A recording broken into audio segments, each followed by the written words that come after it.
पहले बात बीजेपी के राष्ट्रीय अध्यक्ष जेपी नड्डा की, जो कि आज बस्तर दौरे पर आ रहे हैं। बस्तर में पार्टी को मजबूत करने और कार्यकर्ताओं में जोश भरने के लिए जेपी नड्डा का यह दौरा बेहद ही अहम है।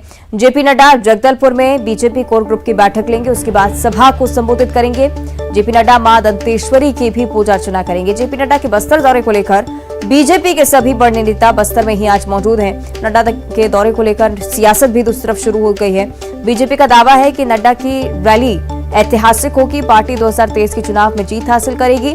वहीं कांग्रेस का कहना है कि छत्तीसगढ़ में अगर किसी का जादू चलेगा तो वो सिर्फ भूपेश बघेल का चलेगा।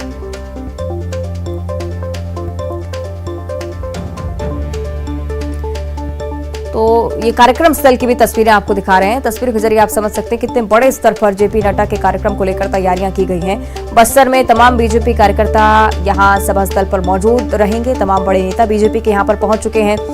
चुनावी साल है और इसलिए बीजेपी के राष्ट्रीय अध्यक्ष जेपी नड्डा का यह दौरा बेहद ही महत्वपूर्ण माना जाता है कि जमीनी स्तर पर कार्यकर्ताओं में जोश भरने के लिए इस तरह से केंद्रीय नेतृत्व पहुंचता है। छत्तीसगढ़ में भी राष्ट्रीय अध्यक्ष का यह दौरा बेहद ही खास माना जा रहा है।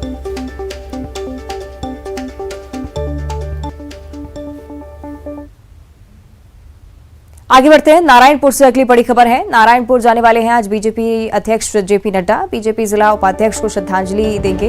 कल नारायणपुर जिला उपाध्यक्ष को नक्सलियों ने गोली मारी थी। जगदलपुर में आम सभा के बाद राष्ट्रीय अध्यक्ष जेपी नड्डा नारायणपुर पहुंचेंगे।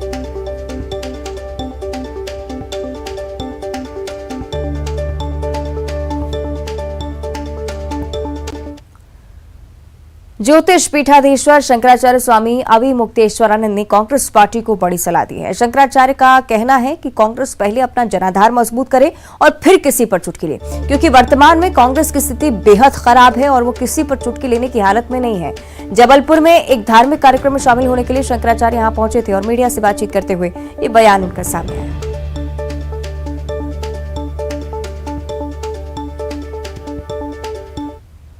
चुटकी लेगी, कांग्रेस को अपनी स्थिति सुदृढ़ करनी चाहिए। देश में उनका जनाधार कम हो रहा है, उस बारे में सोचना चाहिए।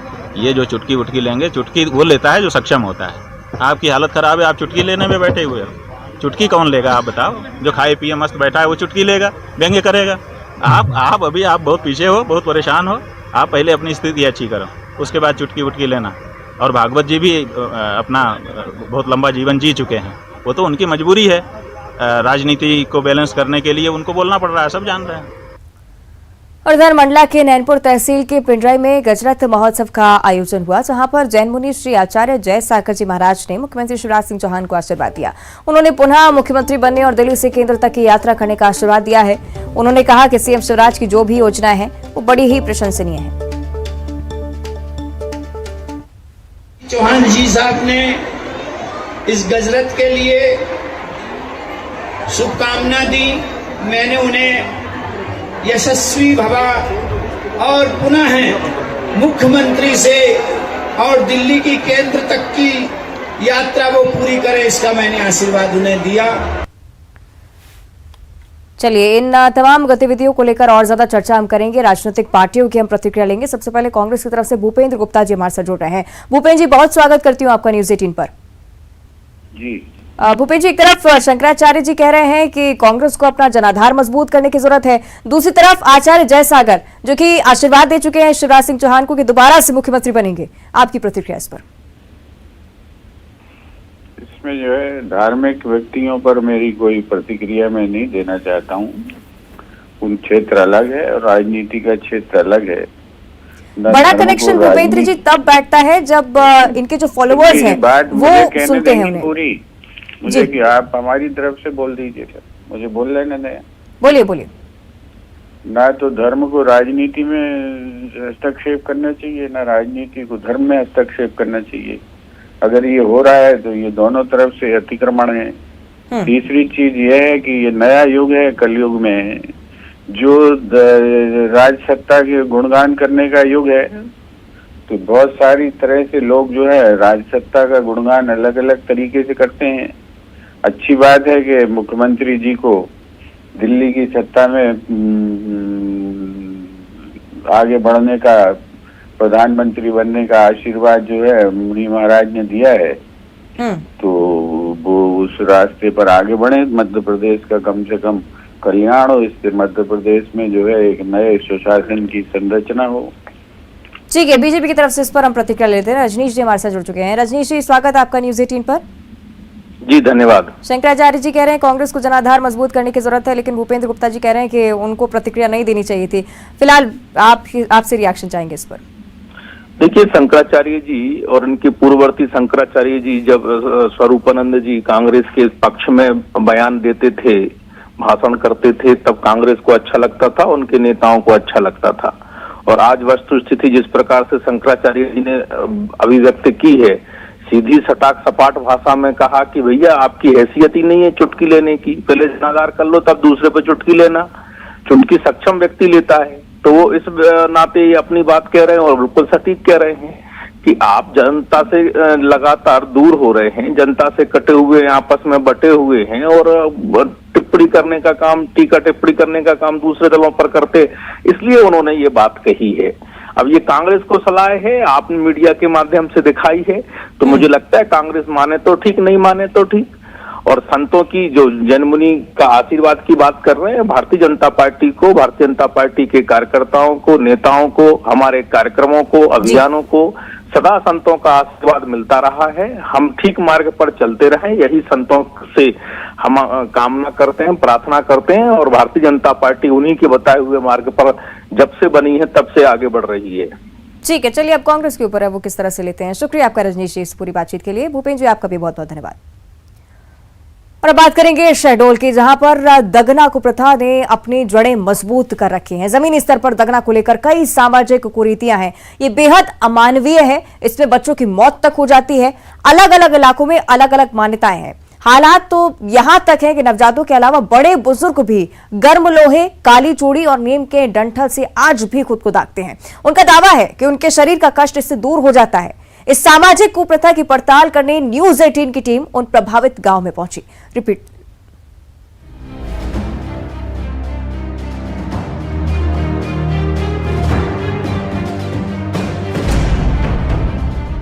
एमपी के शहडोल में दगना कुप्रथा का दर्द आज भी बच्चों को भुगतना पड़ रहा है। हाल ही में जिले में ऐसे 2 मामले सामने आए हैं जिसमें मासूम बच्चों को गर्म लोहे से दागने से मौत हो गई। जिस मासूम की मौत हुई उसके परिजन शहडोल के चक्कर काटकर अपनी बेगुनाही का सबूत दे रहे हैं, तो वहीं परदादी घर में अकेले बैठकर बच्चों के वापस आने का इंतजार करती है। वही डबल मनोनिया हो गया, ठंडी के वो हो गया, ठंडी हो गया वही। वही अब का बताऊं मैं। फिर अब का होगा, अब का समस्या है? अब का समझते है याद, अब चल रही लड़का गाली गाली भागा थी ने जियो के बाल लाए वही ना हम ही हो गए। अब का है का होगा है या तो याद लड़को नहीं पायन।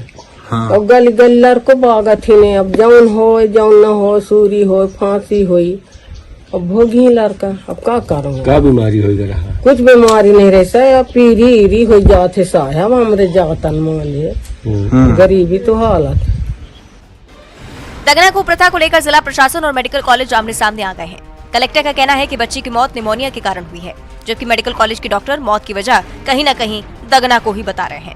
इस पूरे मामले में जिला प्रशासन के निर्देश पर मृत बच्चे के परिजनों के विरुद्ध केस दर्ज किया गया है। वहीं लोगों को जागरूक करने के लिए प्रशासन गाँव में बच्चों की रैली निकलवा रहा है।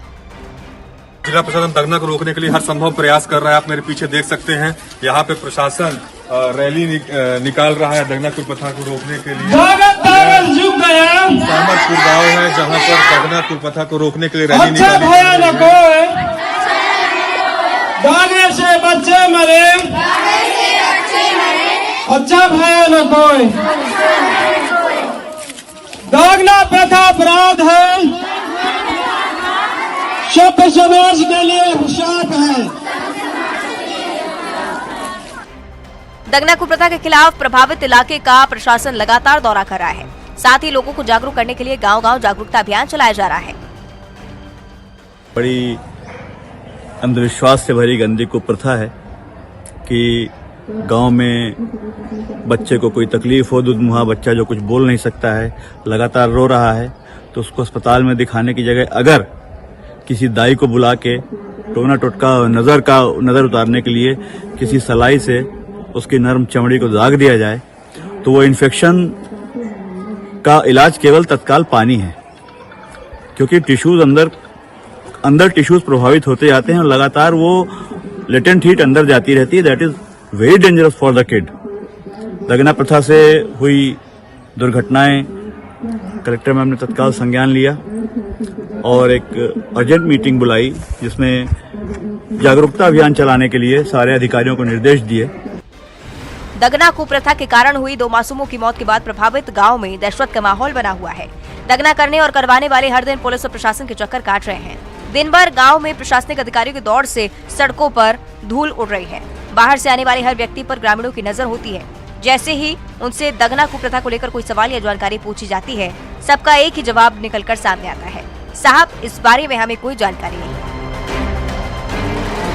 Bureau report, news 18।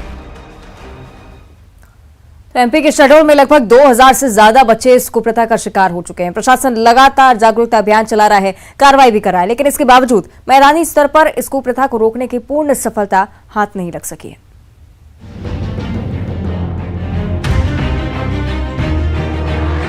दागने से बच्चे मरे,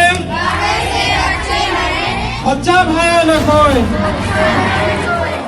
दगना कुप्रथा को लेकर बुजुर्गों में आज भी बड़ा विश्वास देखने को मिल रहा है। गांव के बुजुर्गों का कहना है कि नवजातों के अलावा उनके शरीर में कोई दर्द, जोड़ों का दर्द समेत अन्य बीमारियों के इलाज के लिए उनके पास सबसे सटीक इलाज दगना ही होता है। इस कारण वो दगना करवाते हैं। प्रशासन भले ही उन्हें जागरूक करने के लिए गाँव में रैली और दीवारों पर नारे लिखवाए, लेकिन जो विश्वास उनके मन में बैठा है उसे बाहर निकालना बड़ी चुनौती है। सर ये आंकना एक मतलब परंपरा रहा जो पुरानी पीढ़ियों से चलता आ रहा था। मतलब पहले हॉस्पिटल का कोई सुविधा नहीं रहा, जिस कारण मतलब अपने बच्चों को काली चूड़ी या नीम के डालगाली से अकवाने के बजाय कोई जिसे पलाई चलता रहा बच्चों का, मतलब पतला टट्टी जाना या सांस में कोई प्रॉब्लम होता रहा होगा तो अकवाते रहे। वो मतलब आज चलते आ रहा था। और अब जो हॉस्पिटल का ये एक सिस्टम है जिसके माध्यम से दवाई हो रहा है बच्चों का, तो अब ये मतलब शासन का वो है अपना चालू किया है कि मतलब हॉस्पिटल लेके जाओ बच्चों को, जो भी प्रॉब्लम हो रहा है वो हॉस्पिटल में दिखाओ। अब ये आंकड़ा जो है इसके वजह से ना कोई मरा है आज तक, ना आंकने से कोई मरते हैं। हम भी मतलब हैं, आज हमारे भी माँ बाप पहले आके रहे होंगे तो उसकी वजह से मतलब हम भी तो अभी जिंदा हैं, मरे नहीं हैं। वहीं गांव में आज भी कई बुजुर्ग ऐसे हैं जिनके शरीर में दगना के निशान देखने को मिल रहे हैं। सामतपुर में रहने वाली मट्ठी चौधरी अपने पैर के घुटने को दिखाते हुए बताती हैं कि पैर के घुटने में बहुत दर्द रहता था। अस्पताल के खूब चक्कर लगाए, दर्द ठीक नहीं हुआ। अंत में खुद से गर्म काली चूड़ी से खुद के पैर के घुटने को दाग लिया। अब उसका पैर ठीक है, भले ही दागने के निशान आज भी अपना जख्म बयां कर रहे हैं। शहडोल जिले के आदिवासी बाहुल्य क्षेत्रों में दगना कुप्रथा को लेकर आज भी भ्रांतियां बनी हुई है। जिला प्रशासन भले ही एक तरफ तैयारी कर रहा हो, बार बार ये दावा कर रहा हो कि हम लगातार अभियान चला रहे हैं, लोगों को जागरूक कर रहे हैं, लेकिन आज भी जब हम मैदानी स्तर पर आते हैं, आदिवासी बाहुल्य क्षेत्रों में जब पहुंचते हैं तो दगना को लेकर तरह तरह की भ्रांतियां हैं, तरह तरह के दावे किए जा रहे हैं। आज भी लोगों का कहना है कि जब वो दगना प्रक्रिया या कुप्रथा कहें, जब उसका वो उपयोग करते हैं, जब उस पद्धति को अपनाते हैं तो उनके जो रोग होते हैं, चाहे पेट के दर्द हो या शरीर का कोई दर्द हो, वो दूर होता है। गांव में ऐसे बहुत सारे बुजुर्ग आज भी हैं जिनके शरीर पे आज भी दागने के निशान बने हुए हैं। जो बच्चे हैं, चाहे वो 3 साल के हों, 4 साल के हों या 0 से 6 माह तक के हों, आज भी उनमें दगना के निशान देखने को मिलते हैं। दगवाने का काम गांव में रहने वाली विशेष समुदाय की महिला करती है। इन महिलाओं को नवजातों की मालिश के अलावा दागने की जिम्मेदारी दी जाती है। काली चूड़ी से टोटका दूर होने की भी कुरीति चलन में है। अकना ये है सर कि सियान लोग के पहले मतलब डॉक्टरी नहीं रही है, तो पहले यह है कि तबीयत छोट छोट बच्चे के खराब होत रहता, मम्मा से दाग देते रहे हैं। यह जो नासी ओसी लड़कन के ये पुरान जमाना की डॉक्टरी है। आदिवासी बाहुल्य क्षेत्र में नवजातों को दागने की कुप्रथा दशकों पुरानी है। ठंड के समय जब नवजातों को निमोनिया या डबल निमोनिया हो जाता है, तब उन्हें सांस लेने में तकलीफ होती है। पेट दर्द, दस्त जाने की शिकायत पर परिजन नवजातों को ठीक करने के लिए इस कुप्रथा का सहारा लेते हैं। उनका दावा होता है कि दागने से उनके बच्चों की ये बीमारी ठीक हो जाएगी। Bureau report, news 18। और इसी के साथ बुलेटिन में इतना ही। देखते रहिए न्यूज़ 18।